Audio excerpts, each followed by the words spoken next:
बहनों के जवाब है, घर में हमारी इज्जत बढ़ गई, अब सास प्रेम से बोलती है। कांग्रेस ने ओबीसी आरक्षण को केवल वोट का आधार बनाया। तो परिवारवाद, वंशवाद वो एक बेल की तरह होता है कि और किसी को पनपने मत दो। दैनिक भास्कर के कार्यक्रम नेताजी न्यूज रूम में पहुंचे सीएम शिवराज सिंह। सीएम से सवाल पूछने प्रदेश के 7 संभागों से लोग आए। मुख्यमंत्री ने जनता के सवालों के जवाब दिए। पार्टी का जो परिवारवाद के ऊपर जो एक विषय है या एक जो दृष्टिकोण है वो कभी कभी कंफ्यूज करता है। तो असल में भारतीय जनता पार्टी परिवारवाद को किस प्रकार से देखती है? परिवार में अगर कोई बहुत योग्य है और एक के अलावा दूसरा भी हो सकता है तो उसको कभी टिकट मिलना ही नहीं चाहिए, वो परिवारवाद नहीं है। आमतौर पर भारतीय जनता पार्टी ये कोशिश करती है कि परिवार की परंपरा को पोषित ना किया जाए, दूसरे कार्यकर्ता भी उनको मौका मिलना चाहिए। लेकिन परिवार से भी कोई बहुत योग्य है तो केवल इस कारण आप नहीं काट सकते कि वो इनका भाई है या बेटा है, लेकिन वो उन पर निर्भर करता है। मेरा काम उनको संस्कार देना है और मैंने यही कहा है कि उद्देश्यपूर्ण जीवन जीना है, सही रास्ते पर चलना है। और चूंकि बात निकल आई, मुझे ये कहते हुए गर्व है कि मैं इतने वर्षों से प्रदेश के मुख्यमंत्री के पद पर रहा हूं। कई बार परिवारी समस्याएं खड़ी कर देता है, लेकिन मुझे गर्व है कहते हुए कि लाइन से दाएं बाएं कोई नहीं हुआ और अभी भी उनकी कोई इच्छा नहीं है। इतना है कि मैं नहीं जा पाता क्योंकि मुझे पूरा प्रदेश घूमना है। तो कई बार वो जाते हैं और देखते हैं। उनको राजनीति में आना होगा तो वो खुद फैसला करेंगे, अभी उनका ऐसा कोई इरादा नहीं है। 2 मुद्दे जो विपक्ष को बहुत ज़्यादा लगते हैं कि एक तो जातिगत जनगणना, जिसको हम देख सकते हैं कि राहुल जी और बिहार या कई राज्यों में, और दूसरी ओपीएस, ओल्ड पेंशन स्कीम। उनके तो दांत है हाथी के दांत जैसे, खाने के और है दिखाने के और है।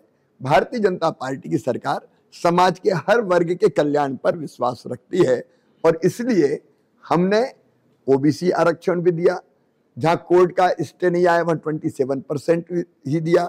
हमने सामान्य वर्ग के गरीब बेटा बेटियों को भी 10% आरक्षण देने का काम किया, अनुसूचित जाति और जनजाति को भी। इस बार के जो टिकट वितरण हुए हैं उसमें 2 केंद्रीय मंत्री और 7 सांसदों के नाम हैं।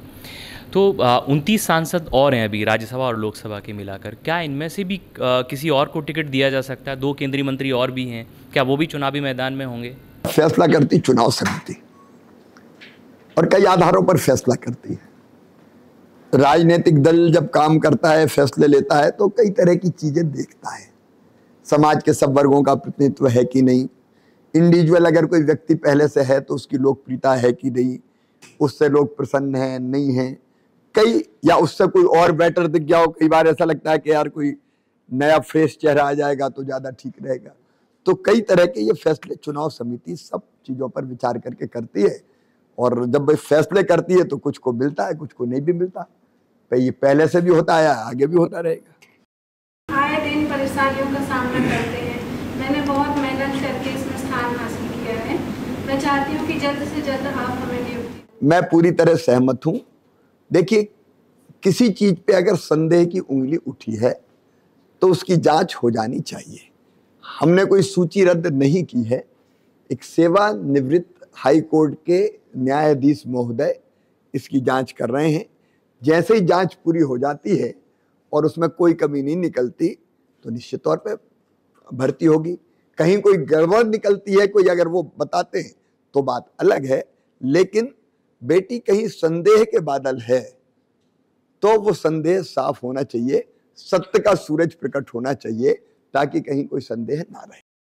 शराब की जो बिक्री बिहार और गुजरात में प्रतिबंधित है, फिर इसे मध्य प्रदेश में लागू करने में क्या दिक्कत है? क्या कोई चीज केवल रोकने से रुक सकती है? ये एक बड़ा प्रश्न चिन्ह है। मैं किसी राज्य का नाम नहीं लूंगा, लेकिन अवैध शराब पी के जाने भी जाती है। देखिए, ये प्रवृत्ति ऐसी है कि जो केवल बंद करने से बंद नहीं हो सकती तब तक जब तक आप समाज को जागृत ना कर लें। हमारे यहाँ एक बड़ी जनसंख्या ऐसी है कि ट्रेडिशन में ही आता है कि जब तक उसका उपयोग ना हो तब तक कुछ ट्रेडिशन ही पूरे नहीं होते। तो हमको अवेयरनेस क्रिएट करनी चाहिए। इस चुनाव में कितनी सीटों की उम्मीद है पार्टी? मैं पूरे विश्वास के साथ कह रहा हूं कि बहुत अच्छे बहुमत से, शानदार बहुमत से भारतीय जनता पार्टी सरकार बनाएगी।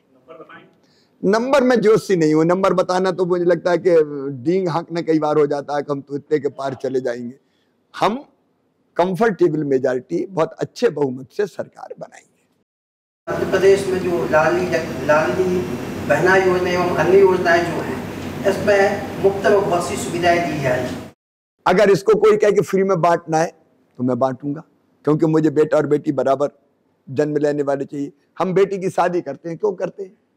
इसलिए कि कई बार इसलिए बेटी नहीं आने देते कि यार कौन शादी के चक्कर में पड़े, दहेज का इंतजाम कौन करे, तो मामा कर रहा है, उसमें क्या दिक्कत है, मैं तो करूँ, बेटी को आने दो। हम शादी भी करेंगे, लाडली लक्ष्मी भी बनाएंगे, पढ़ाई लिखाई की व्यवस्था भी करेंगे, उनका भी तो कोई हक है। और इसलिए हम राज्य के संसाधनों में जो गरीब हैं उनको उनका हक देते हैं।